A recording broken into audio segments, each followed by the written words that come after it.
അപ്പോൾ നമ്മളും കാത്തിരുന്ന ഫൈനൽ പാർട്ടാണ്. നമ്മൾ വണ്ടിയിൽ പെയിൻ്റ് അടിച്ചിരിക്കുകയാണ്. ഫസ്റ്റ് സ്റ്റെപ്പ് നമ്മളിതിൽ ചെയ്യേണ്ടത് പ്രൈമർ അടിക്കുക എന്നുള്ളതാണ്. പ്രൈമർ അടിക്കുമ്പോൾ നമ്മൾ ഹാർഡ്നർ മിക്സ് ചെയ്തിട്ടുള്ള പ്രൈമറാണ് നമ്മൾ ഇവിടെ യൂസ് ചെയ്തിരിക്കുന്നത്. അതുപോലെ തന്നെ പെയിൻറ്റും അതേ ഹാർഡ്നർ മിക്സ് ചെയ്തുള്ള പെയിൻ്റാണ്.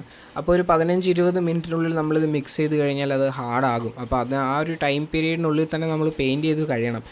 പ്രൈമർ അടിച്ച് കഴിഞ്ഞ് നമ്മളൊരു ചെറുതായിട്ടൊന്ന് ലൈറ്റായിട്ടൊന്ന് സാൻഡ് ചെയ്തിട്ടാണ് പെയിൻറ്റ് അടിച്ചത്. കാരണം പെയിൻറ്റിന് പിടിച്ചിരിക്കാനൊരു ഗ്രിപ്പ് വേണം. അപ്പോൾ അതുപോലെ തന്നെ നമ്മൾ മാസ്കും ഗോഗിൾസും വളരെ ഇമ്പോർട്ടൻ്റ് ആണ്. ആരും മിസ് ചെയ്യരുത്. അത് എന്തായാലും മേടിച്ചിരിക്കണം. അതിൽ നമ്മൾ പൈസ സേവ് ചെയ്യാൻ നോക്കരുത്. അത് വളരെ ഇമ്പോർട്ടൻ്റ് ആണ്. അതുപോലെ തന്നെ പിന്നെ പെയിൻറ്റ് അടിച്ച് തുടങ്ങിയിരിക്കുകയാണ്. പെയിൻറ്റ് 2K കമ്പോണൻറ്റ് തന്നെയാണ്. ഹാർഡ്നർ മിക്സ് ചെയ്തിട്ടുള്ള റെഡ് കളർ പെയിൻ്റാണ്. മെറ്റാലിക് പെയിൻ്റ് അല്ല, നോർമൽ പെയിൻ്റാണ്. അതാണ് നമ്മൾ യൂസ് ചെയ്തിരിക്കുന്നത്. നമ്മുടെ ഫുൾ വീഡിയോ യൂട്യൂബിൽ അപ്ലോഡ് ആയി കഴിഞ്ഞിരിക്കുന്നു. അപ്പോൾ എല്ലാവരും അത് പോയി കാണുക, നമ്മളെ സപ്പോർട്ട് ചെയ്യുക. അപ്പോൾ ഇതുപോലെയുള്ള സംഭവങ്ങൾ നമ്മൾ ഇനിയും ചെയ്യണമെങ്കിൽ നിങ്ങളുടെയൊക്കെ സപ്പോർട്ട് ആവശ്യമാണ്, അല്ലാണ്ട് ചെയ്യാൻ പറ്റില്ല.